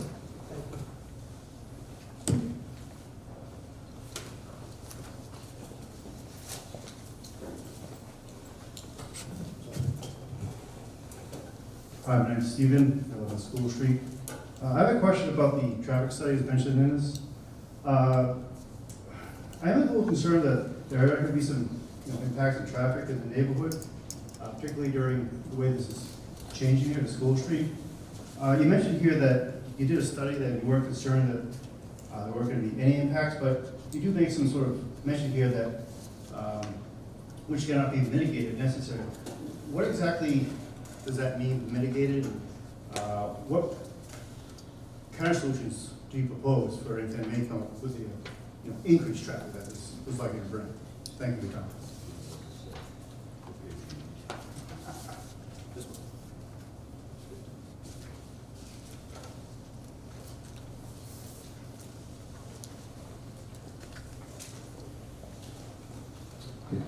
As you may be aware, when we did the 301 to 323 Washington Street project, we were required to undertake a full traffic report for this area.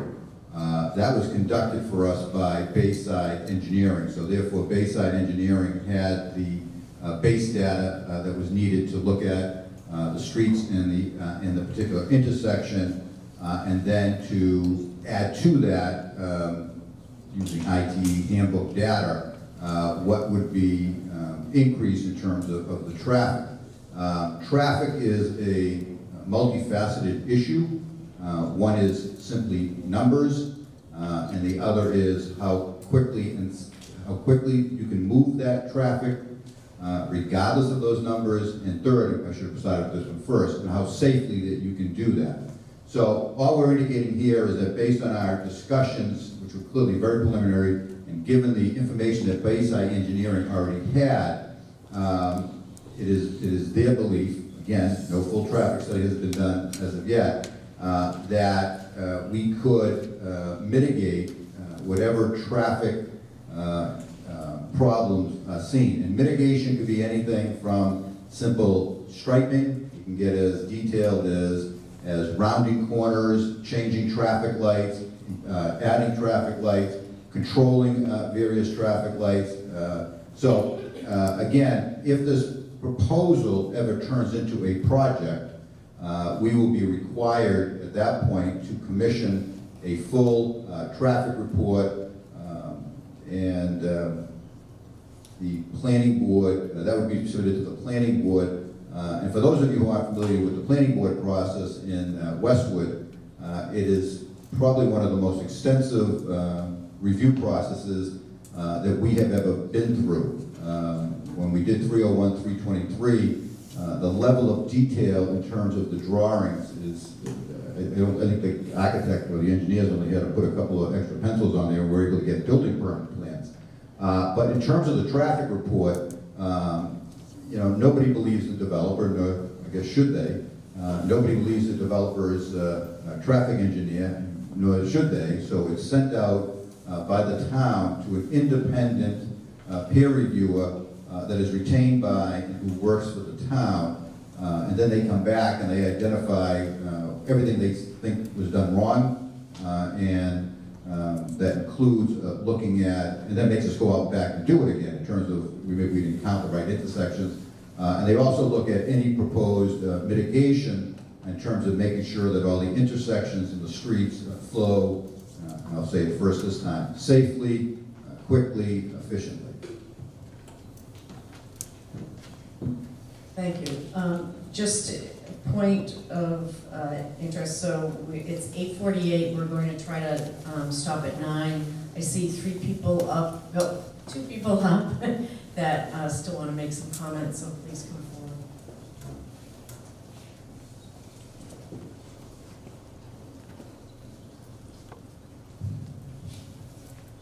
Lauren Van Wagenen, Camp Street. I actually second a lot of the opinions that have been voiced here. This is not working? Is that working? Oh, okay. I just want to voice my agreement with a lot of the voices that were expressed here, and very articulately, probably better than I can do, but in terms of the Islington Center, I guess in particular, I'm concerned about the height, and I appreciate the historic view of the apartments up top, but I bet the buildings were smaller. Too much housing and pharmacy size, and just to remind people here, and I'm sure you probably don't need reminding, we did just build University Drive with many housing as really, the industrial kind of section of the town. And, we do have Wegmans there with the pharmacy, which I think, is going to just pick up more business as time go by. And I don't think it's just the elderly that are using CVS. I can guarantee your children, your parents are there for your children, for all their, but in particular, I have a question about the tavern, because I know that all comes into the deal. And you know, I am concerned because it is such a historic building. I know I've learned that the church is not, but we have to remember too, buildings become historic because we leave them, we don't take them down. But I'm wondering what's going to happen to the tavern if things don't, you know, go along with the plan. Because my understanding is that it belongs to you. I'm not going to try to pronounce the name. And I'm just wondering if the town, I believe the planning board is here, I know they have done other work on other sections of the town to maintain and restore historic buildings, if that would be something that would be able to happen. So with Blue Hawk Tavern, we have 19 months to figure out the location, and right now we're in option 1. So we have 19 months to work with the town and find a home for it. But what happens after that? In 19 months, hopefully we find a home.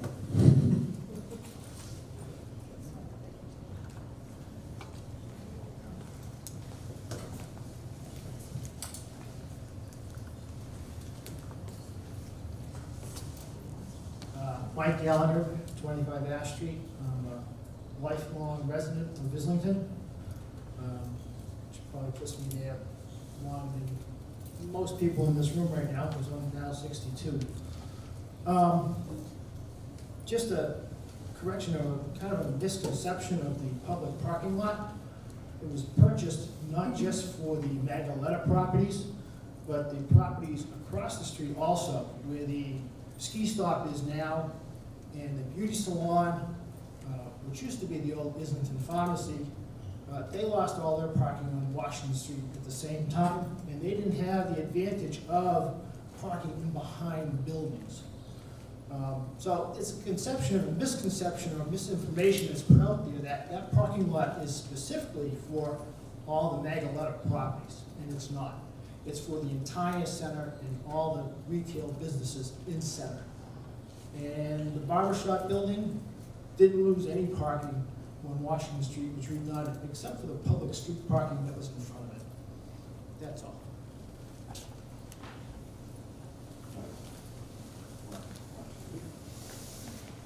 Well, I'll just say that that's partially right, but I will also add that Mr. Magaletta was the one that was suing the town to stop the project from going forward. And he was losing the majority of the parking. So he's exactly right that the parking was lost in those other buildings, including the library, but also CVS. And at the time, School Street was not supposed to be angle parking. That was a negotiated settlement after the fact. That was supposed to be parallel parking as well. So Mr. Magaletta was scheduled to lose way more parking than he actually lost in the end because he was able to retain some of that angle parking on School Street. So Yeah, just he to put it in probably perspective, lost- he's exactly right. He probably lost 12, maybe 15 spaces in the front of the building, the post office building, manual parking. Well, And you he got lost 12 parking. spaces that were there, and then there were, what, 4 spaces that were created that were parallel parking. So net, he lost 8. Yeah, Something and like he that. lost it in front of CVS, the guy, but he had parking behind that, plus the public lot behind CVS for access. And the other buildings didn't. I'm not disputing you, I'm just I know. adding a little bit of clarification. Right. Okay, we have 6 minutes. It doesn't look like there are any other comments. Mike has one, and anybody else on the task force? I have a couple quick comments, but it's not essential. I'd rather hear from more people in the audience. I can speak loud enough. I'd rather hear from You didn't answer a question that I think got asked, and I think they'd like to have the answer. I'd like to give the answer myself. The tenants that are currently in those buildings, what is the plan? Are any or all of them going to continue to rent space from you when you renovate? Which building specifically? CVS is staying, the Cafe Diva building? Well, you get the Cafe Diva building with the barber, and So we- you get the Supreme Cleaners, and so you different uses. So Crown Cleaners, Cafe Diva, and Matt the Barber, we both, 2 of them have leases that we want to keep. Matt DeBob has been in Islington for a long time, so we spoke to him already. Crown Cleaners would like to stay as well. Cafe Diva, he doesn't know if he'd like to stay or not. But those are the two key people that will remain in Islington Center. We have time for one more, maybe two, depending on how quick. Can I just respond to something that was said?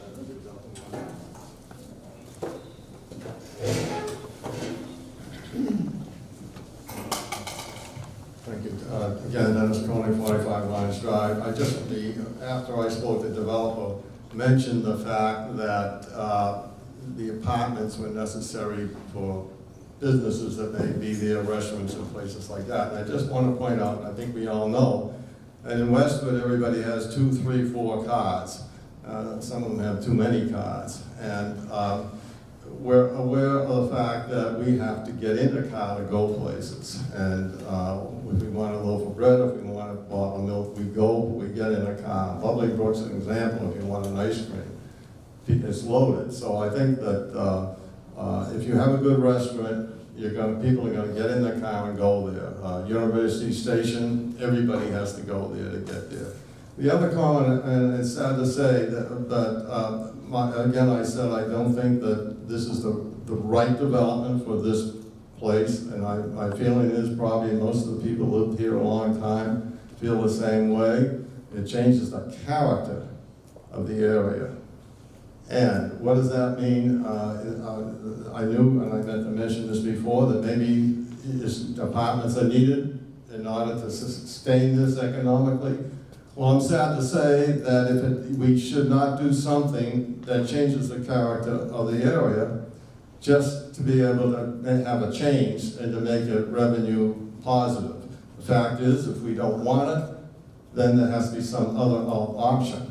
And that's how I feel about it. Now, I'm a little pessimistic, I will say this, because I don't know, really. I used to know everybody on all the boards, but I don't know people anymore. I know Mike, of course, he's tired of hearing me talk, but this committee obviously must have approved the other development, the other building went up, and... No, may I correct you on that? We're a task force to the planning board. We do not approve anything. Excuse me, sir. We have no authority. We do not approve anything. We make recommendations to the planning board, and that's all. I misspoke. I'm sorry, I misspoke. I know that you had no authority. Yes. But obviously you doesn't have an opinion. Sir, in the previous development, we were not reviewing that and involved with that. Well, that was specifically that was specifically the planning board. Okay, then I'll take it up with the planning board. So I'm sorry I misspoke. But so my feeling is again that it changes the character of the area, and I hope this committee will give an opinion and express it to the planning board accordingly. We appreciate your comments. I could take two more because I saw two people. So I saw this gentleman and then you in the blue, and then we had some comments from the task force.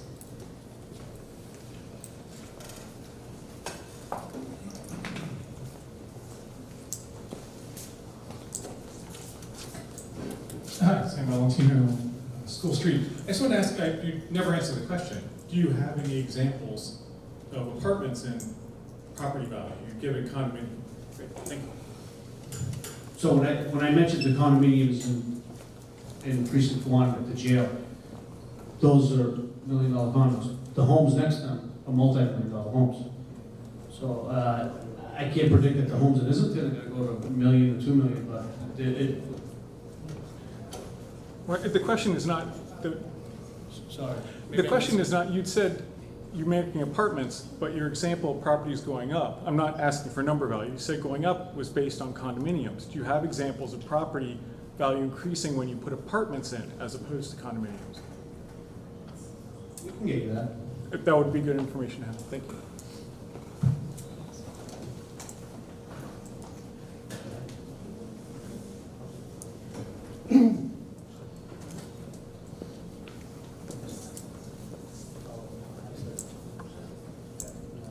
Jim Roach, 108 Parker Street, resident for 53 years. I'm an the older guys like Dennis. I like to keep the integrity of the village. I keeping the church as is, demolish the rest of the building, put a one-story building there for MMO, and what's the other? The community center. Leave the library as is, and put the CVS across the street. Thank you. Anybody on the task force? I believe, Trevor, you have.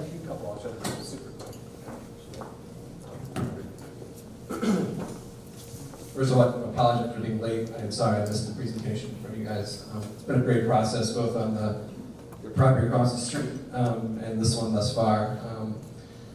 I think it's important to remember, and Nora spoke this a bit at our last get together last week, about that this process gives us, meaning the community, a seat at the table. There are probably thoughts about redeveloping all these sites, regardless of whether we're involved. So we should all keep that in mind. But this whole forum allows us to be part of the process, not just reactionary to the process. Second of all, there's some new faces in the audience. We see this audience a lot. That's great. Please keep coming. This is a really important process for the whole town. I mean, this could be, whatever happens here could be seen as a model for what may happen to High Street, what may happen in other parts of the city, for better, for worse. But those are just two comments I thought would be worth bringing up to the broader group. I'm not sure if we've spoken already about what the next steps are. I don't honestly know what they are precisely in terms of how the task force is going to proceed, but I think we probably heard strongly from the crowd tonight, and I think to hear from the developer about some alternative arrangements of the overall site, maybe CVS across the street, maybe not. That seems to be something worth studying. The other thing I was curious about, whether or not you studied about a more significant green space somewhere in the project. I'm sure it's green space. I'm sure it's green space or parking. That's probably what the balance is. I'd be curious to know. I guess I'll just ask the question. There it is. Ask the question directly. Do you feel, based on your studies? Wow, this is really torturous. Based on your studies, how is the parking count? Do you feel like it's sufficient? Do you feel like there's parking to spare? What is your sense? I think there's too much parking. I think green space could be added. I think green space could be added. I think there's way too much parking. But that's my opinion. I'm sure we'll fight about that a lot, so don't worry. So I'm just going to speak a little bit to what the process is going forward, and then Nora, you can correct me. So we've got a lot of input this evening. I do want to reiterate, please make sure if you have comments that you haven't been able to share with us, or even feel uncomfortable getting up to having in front of everybody to comment, please make sure that you send those comments along to Nora and Abby, and she'll make sure that they get to the task force.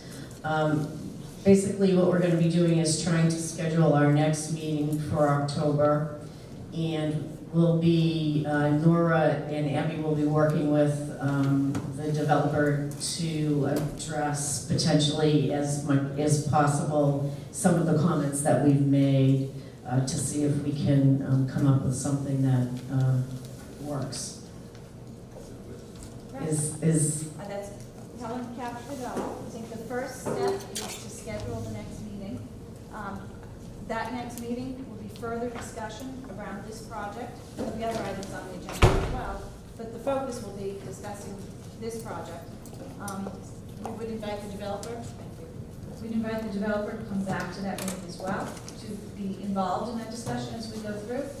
At some point, this task force will be asked to deliberate on the project, whatever it looks like at that point, the proposal, I should say, not the project, towards the goal of giving a recommendation for or against going forward with the proposal to the selectmen. There's no end time during which that needs to be done, but we'd like to move forward as quickly as we can to do so in a thorough manner. So we don't want to rush. We want to see what everyone has to say, watch the proposal as it is revised to meet some of the concerns, and if the task force feels ready, they should at some point, it could be 2 meetings down the line, it could be 3 meetings down the line, at some point, the task force should deliberate and prepare a recommendation to the selectmen. As you say, there definitely isn't a rush.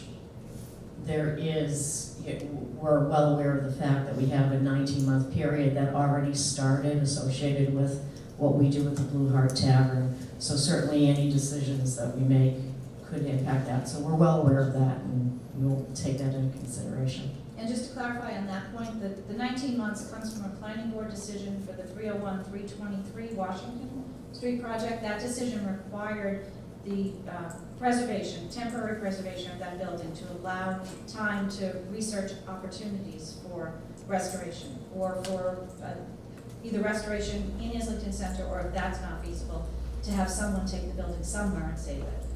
That 19-month period expires roughly the end of November 2017. So that gives you an idea of how much time we have left. So the first thing I'd like to do is give you a couple of dates and have all the task force members check their calendars and see which dates can come out of this. And also, while we're doing that, the possible dates are Thursday, October 6th, Wednesday, October 12th, or Thursday, October 13th. So you can look at your calendars, and then I'll poll you all one date at a time. But while you're doing that, I also just want to make it clear to everyone who's here, especially people who haven't been participating up until this point, the RFP process, the task force is the first step in that process. The next step is for the selectmen to decide if they think that there's a worthy proposal to develop into a project. So that decision will come from the selectmen. There'll be plenty of opportunity for public participation at future task force meetings, while the task force is preparing its recommendation to the selectmen, and then for participation at the selectmen's meeting. If the selectmen decide it is worthy of pursuing this, they would give direction to the developer to create project level plans. Those plans would then have to go to the planning board, if necessary, the zoning board, the conservation commission. There would be further public input at every one of those stages. And if at some point down the line, a project is approved by each of those boards to move forward, the next step is town meeting. Nothing can happen on town-owned land that involves the disposition of that land, whether by sale or lease to a private property, without a 2/3 town meeting vote. So I just want to make it clear to everyone that this is the beginning of a fairly lengthy process with intense, meaningful public participation at every step of the way, and the last decision is by town meeting. So we're all clear on that, and everyone stays involved and understands that their opinions, their suggestions count. And I'd like to point out one other thing. If you go to our website, there's a board right back here that shows the spaces undeveloped. It shows green space in the two, what we're referring to as Project Area 1 and Project Area 2. That graphic is available for download on the town meeting, on the town website. Anyone who would like to download a copy and put your thoughts and your suggestions onto that, maybe you haven't spoken tonight or before, or maybe you're more visually oriented instead of wanting to just give comments, please feel free to download a copy, sketch out or make notes on what you think Islington could be, what your suggestions are, and send them to the Department of Community and Economic Development, and we'll make sure that the task force gets to see that as well. All right, so if we could go through the dates. The first one is Thursday, October 6th. Can we have a show of hands of how many task force members are not available on that date? Not available. I think that's an easier way to do it. Okay. All right, thank you. And now can we look at Wednesday, October 12th? How many members are not available?